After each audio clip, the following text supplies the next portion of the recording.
Hey there, welcome to day 332 of our Let's Grow annual challenge. Sharon Horne-Ellstrom here, and today we are continuing with No Nonsense November tip and tool number 27. And today's tip is to enhance your problem solving and your problem solving skills. And we're going to go about that in a couple of ways. I'm going to share how I actually do it, but the tool that was recommended for us today, and I looked into a little bit, is the Mind Tool Problem Solving Kit. I didn't find the specific kit, but I did find an entire website called Mind Tools, mindtools.com. Not a plug for them, not affiliated with them in any way, never even been on there before this morning.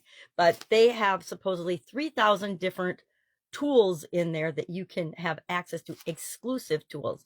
I don't know how exclusive they can be because most of the world uses the same tools with different names over and over and over again. I'm going to share a 5-step process to enhance your problem solving skills, and you can go and you can find what kind of tools work for you. I like the memory jogger series because they're small. They're filled with analytical, different tools, problem solving tools, decision making tools for groups or for individuals, whatever is appropriate to the situation. And so I recommend those books. They've been around for a long time. They're based on quality tools, right? Quality, how we do things, the way we get things done. Things like fishbones, mind mapping, Pareto analysis, decision-making tools, all kinds of things. So we've got Harlow's story and guide to the Let's Grow Annual Challenge private Facebook groups. You can look at her story and how she applied these different tools using actually the Mind Tools problem-solving kit to enhance her problem solving and continually improve it. One of the things, there's several things that we learn in our life, and we want to always be getting a little bit better, or a whole lot better in those areas. To me, decision making, which problem solving is the precursor to me to decision making, because if we don't analyze the problem and look at the problem and solve the right problem in the first place, then all of our decision making can be for naught, right? So we want to make sure that what we're doing and how we're doing it is effective. And using tools is one of the fastest, easiest ways to do that. I'm a huge believer in tools. The step one of the process is to recognize the problem and being able to identify what is the actual problem, making sure we're solving the right problem. So often in many areas of life, we are solving symptoms of a problem, but we're not getting down to the root cause and solving that of the problem.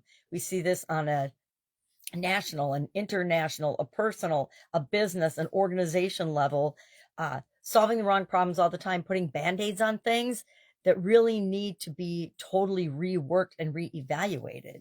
But we want to have some kind of a framework for looking at this and doing this.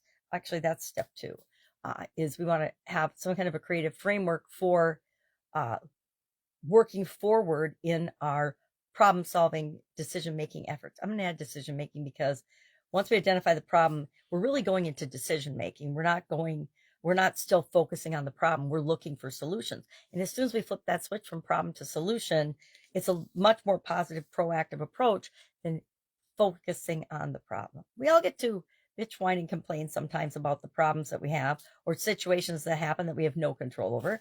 But at some point we have to say, well, what does this mean to me? What is the root cause of the problem that I'm personally experiencing, and how I'm going to go about solving it?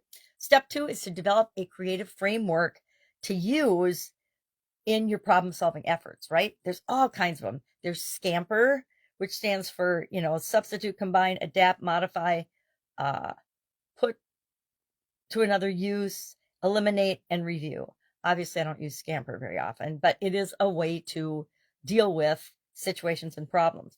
I am an avid fan, you may know already, of the SOAP framework. What's our current situation? What's our current story? What's our desired story? That creates the gap that we're going to fill with the rest of the steps. That's identifying the problem is what's my current and what's my desired situation. That creates this pull from where we are to where we want to be, and a natural pull. We don't even sometimes have to do anything more than that, than clearly identify where we are right now and where we want to be. And then our subconscious starts to work on putting the other pieces in place to get us from point A to point B. But I like the SOAP framework. Of course, this is in alignment with the rest of the steps of the process that I'm talking about today. We have to, after we've decided framework we're going to use. We can also use brainstorming, mind mapping, all kinds of tools. And today is all about finding and having a little toolbox of your own for whenever you need to solve a problem or make a decision. Step 3 of this process is to evaluate options with precision. Sometimes precision is important. Sometimes it's important to just look at your options and start acting right away, depending on how dire the situation is. You know, every challenge we have is not the end of the world or the end of our life. So it doesn't deserve the same amount of attention that the big challenges do deserve. We want to evaluate our options. Again, can use all kinds of tools in our toolbox, our mind map or memory jogger. This is memory jogger 2 toolbox. And what I like about these is, number one, I can't see them because they're so small, but they give you decision trees and things for how to know what tool to use when. So if you're brand new to using different tools, it explains the tool, gives an example, and talks through when to use it, the benefits of it, etc. But there's mind mapping is in there for sure. Fishbone diagrams are in there. Pareto charts are in there. Decision-making matrices are in there. And then once we go through all that and we pick the thing that we're going to do, we take action on it. We implement the solution as step 4 with confidence because we know that we've structured our decision-making and our problem solving right in the first place. And so we can move forward confidently with the option that we selected to solve the problem with. And finally, step 5 is always reflecting, reviewing, and adapting to the result that we got from the thing that we implemented in the previous step. So that, of course, goes right in line with the SOAP framework.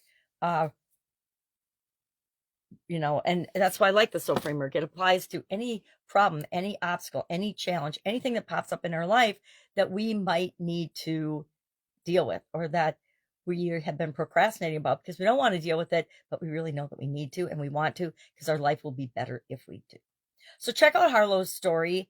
Today, just think of one problem or challenge that you're having and ask yourself, just use this framework to say, okay, what's the problem? Let me identify it. What's my current situation? Why is it a problem for me? And then what do I want the situation to be like? What is the end result I want? Then use some kind of a format to structure how you're going to analyze options and pick the thing you're going to take action on.